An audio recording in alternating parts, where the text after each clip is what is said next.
Guys, welcome to Oliveboard's YT channel. So yeah, let's discuss the question of the day, English practice. Here is the question.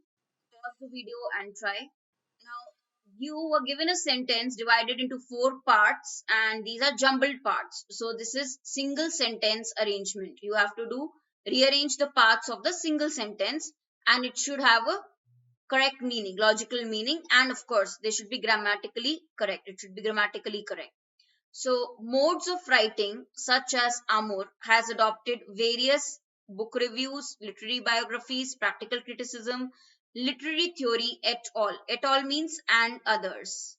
So, it is used in formal English. To avoid a list of entities, we use this particular phrase, which is et al means and others. Now, definitely the subject is Amur. So we'll start with B, the subject here. This will be a first part.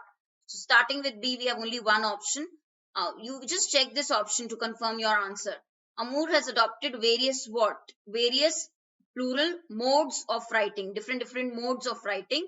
The writing modes are given such as the example is given in the C1, book reviews, literary biographies, practical criticism, literary theory, and others. Last will be D. So your final answer will be option number 2.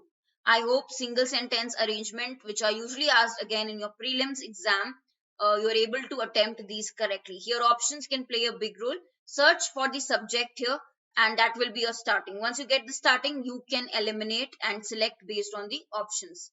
The other way is, if you find a definite pairing, you can use that pair and then check and go according to the options. Any queries, do mention in the comments below. For more such videos, stay tuned with Oliveboard. Thank you.